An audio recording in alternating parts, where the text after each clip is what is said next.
जबकि पति पत्नी को एक दूसरे से झूठ कभी बोलना चाहिए क्या? नहीं बोलना चाहिए।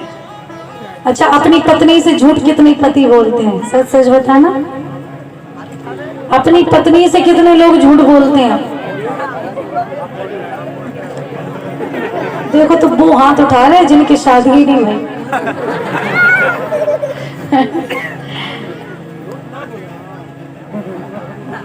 अच्छा, कितनी पत्नियां अपने पति से झूठ बोलती हैं? कोई नहीं बोलती। सारी बोलती हैं, सारी पत्नियां झूठ बोलती हैं, मेरी गारंटी है, सच बता रहे है ना। कौन सा झूठ? फॉर एग्जाम्पल, सबसे बड़ा झूठ तो कौन सा? कि पति आएगा और अपना पर्स कपड़े में रख के खूंटी पे टांग देगा।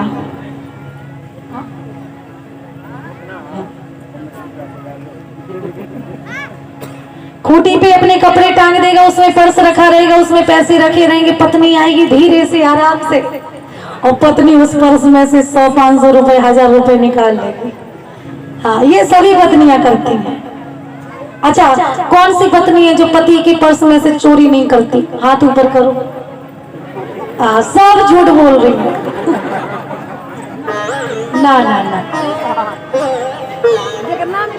हाँ, ये पत्नियां चोरी करती हैं पैसे और रखती जाती हैं, रखती जाती हैं, रखती जाती हैं। और पति कहेगा तुमने पैसे लिए ना, हमने काहे को लिए? हमने नहीं लिए, कहीं गिर गए होंगे। अच्छा, ये चोरी किस लिए करती है? क्या अपने लिए करती हैं? किस लिए करती है? सच सच बताएं।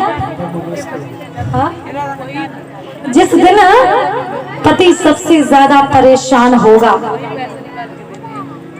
पति फोन लगाएगा, भैया बहुत ज्यादा परेशानी है, थोड़ा पैसा दे दो, हम आपका दे देंगे वापस। रिश्तेदारों को लगाएगा, भाई को लगाएगा, बंधुओं को लगाएगा, सबको लगाएगा। सब लोग कह देंगे भैया हमारे पास पैसा नहीं है। तब पत्नी आएगी, बोलेगी तुम इतनी चिंतित क्यों हो भाई, क्यों निराश हो, क्या हुआ? पति कहेगा सबको फोन लगा लिया, कोई 1 रुपया नहीं दे रहा है। तो पत्नी कहेगी चिंता मत करो, मैं व्यवस्था करती हूँ। तो वही 1-1 रुपया जो जमा किया है पत्नी ने चुरा चुरा करके, वो लाएगी और पति के सामने गड्डी रख देगी। पति कहेगा ये तुम्हारे पास कहाँ से आया? पत्नी कहेगी जब आप कहते थे ना आज 100 का नोट कहाँ चला गया, आज 500 का नोट कहाँ चला गया। वो कोई चूहा थोड़ी ले जाता था, हम ही ले जाते थे। हाँ, आज के दिन के लिए पत्नी अगर चोरी करेगी भी ना तो बुरे समय में आपका साथ देगी। इसलिए गुस्सा मत हुआ करो कि आज 500 का गया, 100 का गया, 200 का गया। लेकिन ऐसा नहीं, कई माताएं पति के जेब में से निकाल निकाल के मायके भेज देती हैं। ऐसा नहीं करना है। कई माताएं, सबका नहीं कह रही हूं, जो माताएं ससुराल की कोई भी चीज मायके में देती हैं वो माता नरक जाती है। हाँ,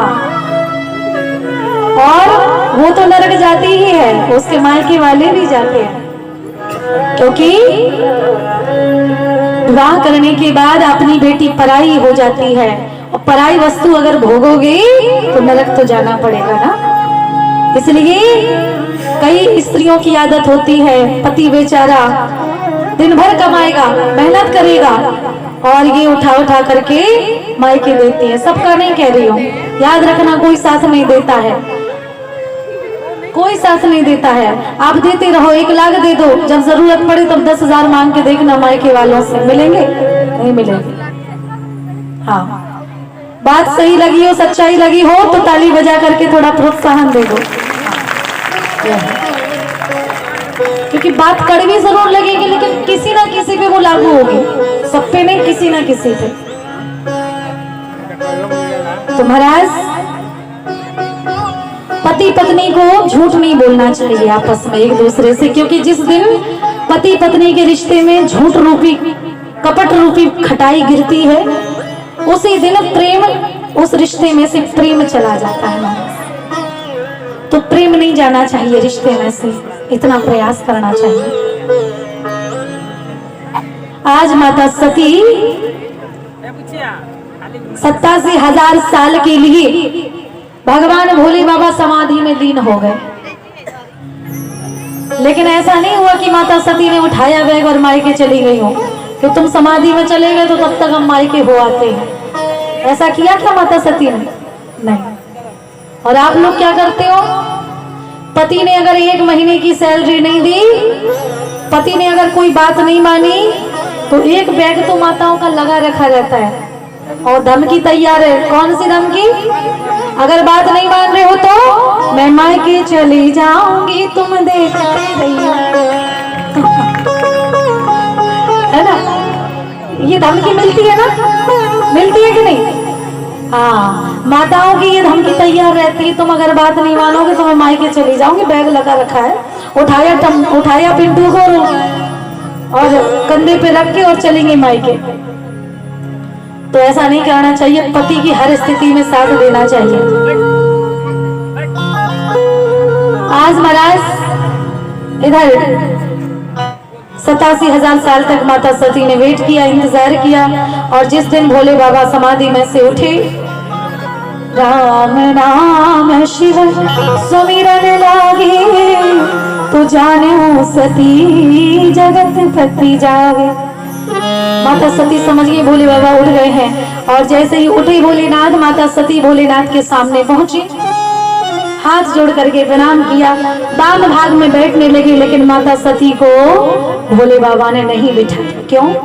क्योंकि वाम भाग में तो पत्नी का स्थान होता है और भोले बाबा ने सामने स्थान दिया। सामने स्थान माँ का होता है।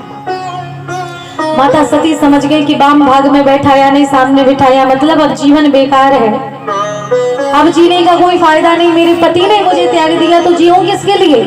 बिना पति के जीवन बेकार है। इसलिए माता सती ने संकल्प कर लिया, हे परमात्मा, अगर मैंने अपने पति से सच्चा प्रेम किया हो, निष्ठा रखी हो, तो ये शरीर मेरा जल्दी से जल्दी नष्ट हो जाए, क्योंकि मैंने अपने पति से झूठ बोला है, इसलिए उन्होंने मुझे त्याग दिया। और अगर पति ने त्याग दिया तो ये जीवन नष्ट हो जाए मेरा। भोले बाबा कथा सुनाने लगे, लेकिन माता सती का मन फिर से कथा सुनने में नहीं लगा। माता सती का मन कहाँ चला गया?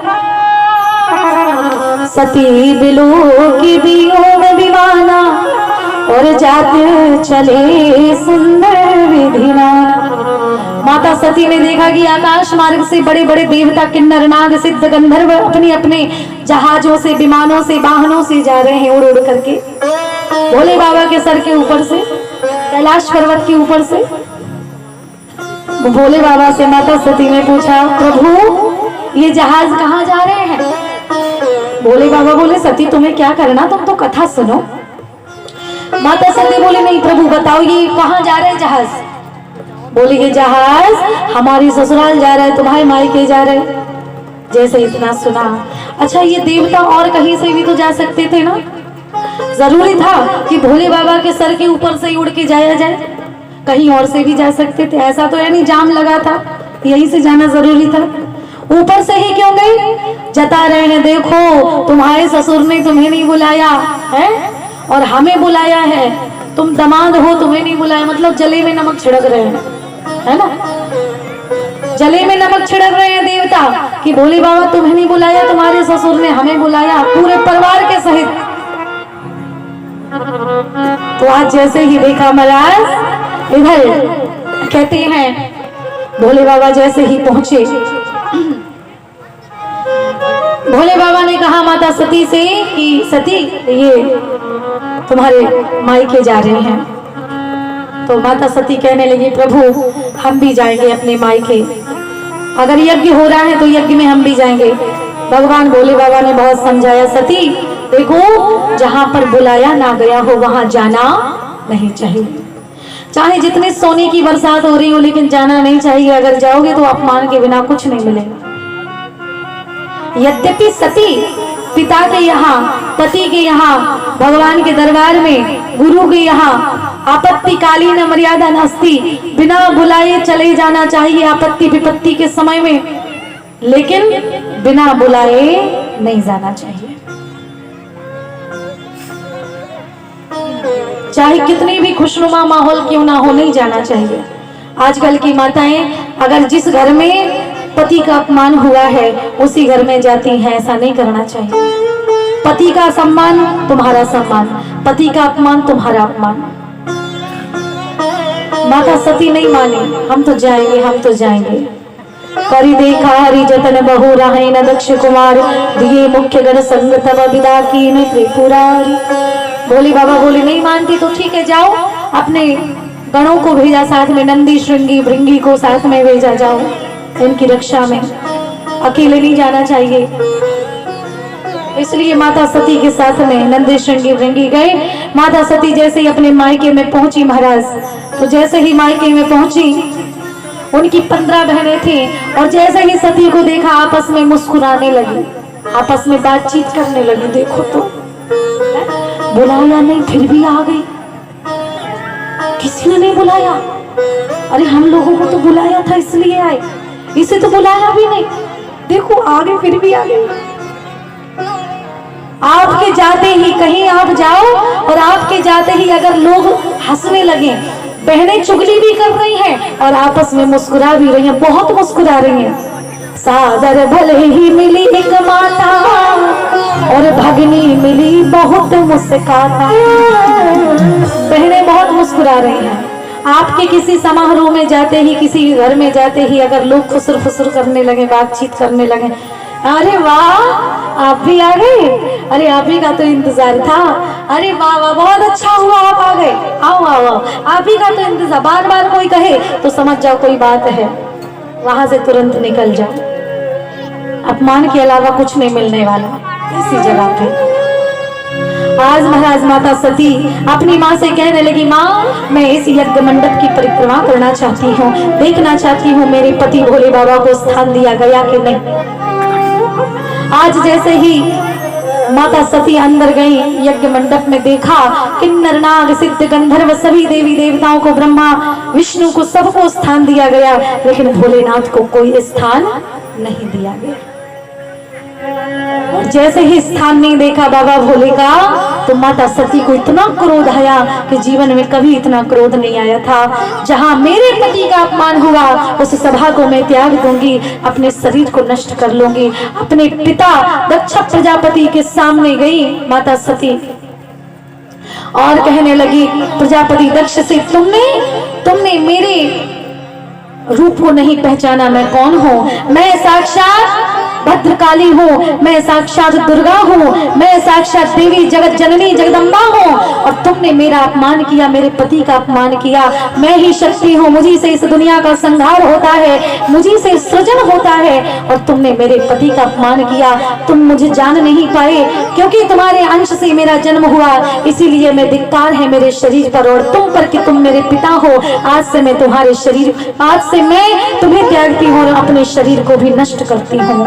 आज माता सती ने अपने शरीर को हवन कुंड में जाकर के योग अग्नि के द्वारा जला लिया।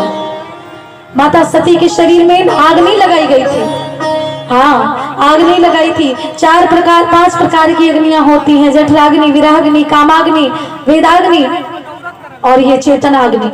तो माता सती का शरीर कौन सी अग्नि से जला? योग अग्नि से। योग अग्नि में इतनी शक्ति होती थी पहले के समय में, ज्यादा नहीं 200 साल पहले जाओ, सन 1800 में ये प्रथा बंद कर दी गई। कौन सी प्रथा? सन 1800 में एक प्रथा थी जिसका नाम था सती प्रथा। किसी व्यक्ति को अगर कुछ हो जाता था तो उसकी पत्नी उसके साथ में सती हो जाती थी, अपने पति का शरीर लेकर के, सर लेकर के और चिता पर बैठ जाती थी ना, सुना होगा आपने, चिता पर बैठ जाती थी। और इतना सतीत्व में, उतनी पतिव्रता स्त्री के अंदर इतना बल होता था, इतना तेज होता था कि उसी शक्ति से आग अपने आप लग जाती थी। आपने अपने दादा परदादा के द्वारा सुना होगा कि सती प्रथा जब थी तो सती को आग नहीं लगानी पड़ती थी, अपने आप उसके लंबी जटाएं हो जाती थी, अपने आप उसका सारा शरीर जलने लगता था और सारे लोग सभा के दर्शन करते थे। भारत की स्त्री साक्षात भगवती है, अगर अपने आप पे आ जाए तो परिवार को स्वर्ग बना दे और अपने आप पे आ जाए तो नरक बना दे। हाँ, स्त्री के बिना ये संसार नहीं है। स्त्री को कभी छोटा नहीं समझना चाहिए। स्त्री को कई लोग पैर की जूती समझते हैं। याद रखना, स्त्री मर्यादाओं के बेड़ियों में बंधी है। हालांकि स्त्री कमजोर नहीं है, स्त्री से ज्यादा ताकतवर कोई नहीं है इस दुनिया में। और माताओं, अपने आप को कम मत समझना। याद रखना, इस दुनिया में दो चीजें सबसे ज्यादा महत्वपूर्ण है, सबसे ज्यादा इंपॉर्टेंट है। कौन सी? एक है नदी और दूसरी है नारी। अगर नदी नहीं होगी तो धरती अनाज पैदा करना बंद कर देगी, लेकिन अगर नारी नहीं होगी तो सारा का सारा इंसान पैदा होना बंद हो जाएगा महाराज। इसलिए ये दो चीजें समाप्त नहीं होनी चाहिए। आज स्त्री को पेट में ही मार दिया जाता है, कन्या को पेट में ही स्त्री भ्रूण हत्या कर दी जाती है। ये क्या करेगी ना? और जैसे तैसे जन्म ले भी ले तो 35 टुकड़े करके फ्रिज में बंद कर दिया जाता है। स्त्री कहीं सुरक्षित नहीं है, चाहे वो दुनिया हो चाहे वो मां का पेट हो। स्त्री को हर जगह काटा जाता है, हर जगह उसका शोषण किया जाता है। लेकिन अपने आप को कम मत समझना, अपनी हिम्मत जुटाना और अपने पैरों खड़े हो जाना और इस समाज को बता देना कि हम किसी से कम नहीं है। बेटा बेटी में कोई अंतर नहीं होता है। और जो लोग अंतर समझते हैं, मैं समझती हूँ उनसे बड़ा मूर्ख कोई नहीं हो सकता। भगवान के फल है, चाहे लड़का हो चाहे लड़की हो, दोनों वहीं से आते हैं। लेकिन हम लोग मतभेद करते हैं, हम लोग भेदभाव करते हैं बेटा बेटी में। बोलिए हर हर महादेव।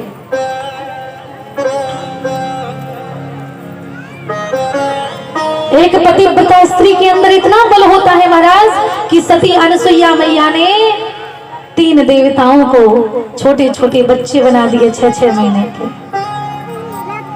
साक्षात लक्ष्मी, काली और सरस्वती को आना पड़ा, अपने पतियों को ढूंढते ढूंढते आई। कथा बड़ी विस्तार से है हालांकि, और इतना समय नहीं है कि मैं हर कथा विस्तार से कह सकूं।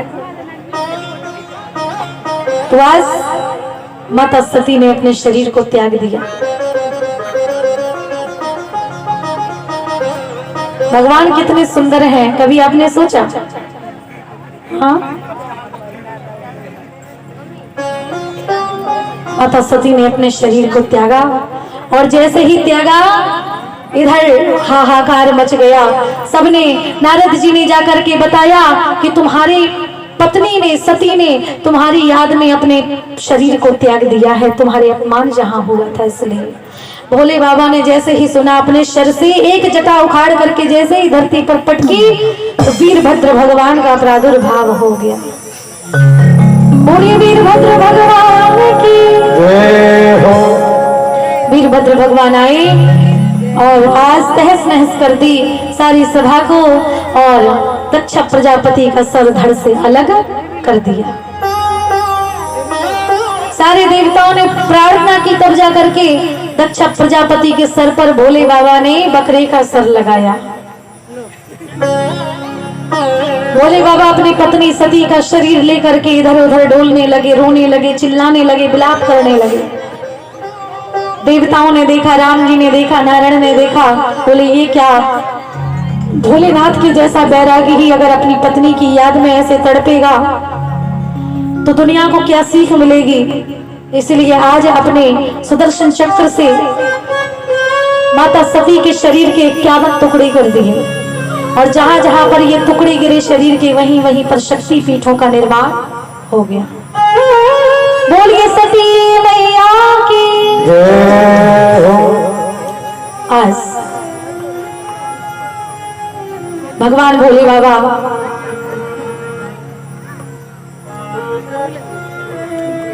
उसी समय कहते हैं तारकासुर नाम का राक्षस हुआ। तारकासुर को वरदान था कि जब तक भोले बाबा के तेज से उत्पन्न बालक नहीं होगा और बालक के द्वारा ही उसकी मृत्यु होगी, वध होगा। तारकासुर ने सोचा कि इनकी पत्नी तो खत्म हो गई, ना ये शादी करेंगे, ना बच्चा होगा, ना हम मरेंगे। हाहाकार मचाने लगा दुनिया में। भोले बाबा समाधि में थे। इधर माता सती अगला जन्म पार्वती का लेती हैं हिमांचल मैना के यहाँ।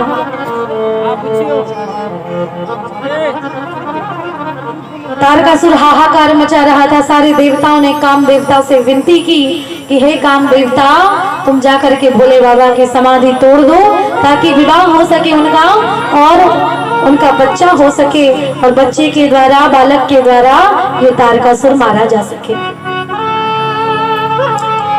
कामदेव बोला ठीक है मैं जाता हूँ। 5 बाण धारण करके कामदेव जैसे ही भोले बाबा की तपस्या भंग करने के लिए चला,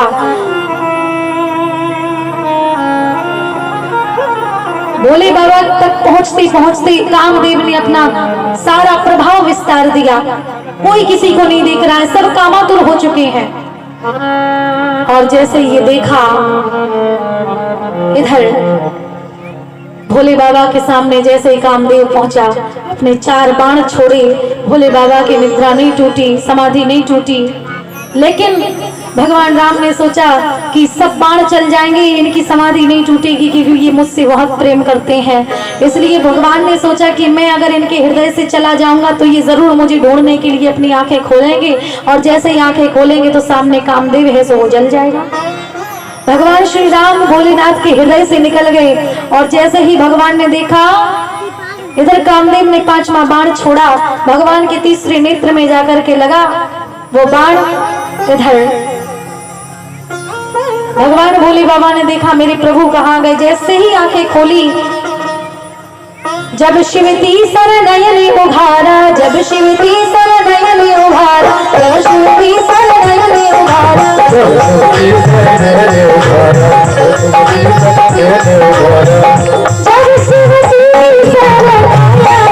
उघारा, मेरा रखता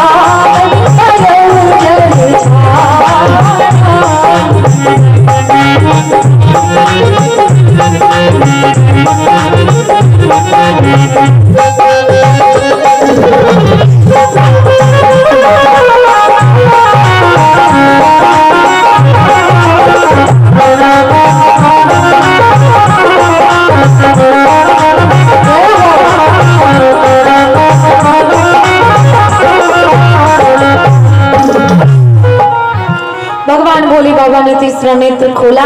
कामदेव आज योग वैराग्य के नेत्र से, तीसरे नेत्र से कामदेव जल करके छार हो गया।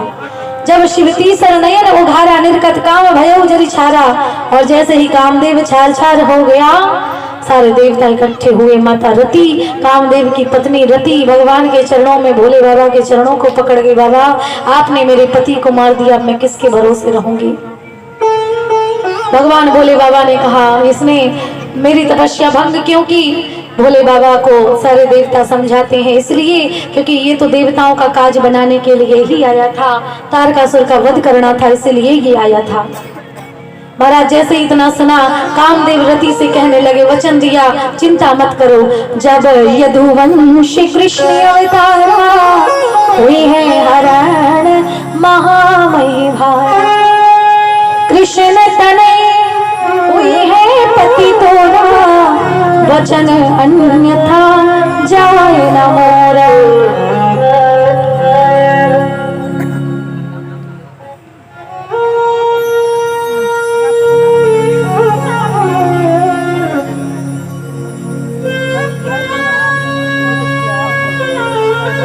निवेदन आया है कि महाराज जो यज्ञ चल रहा है सहस्त्र चंडी महायज्ञ के बारे में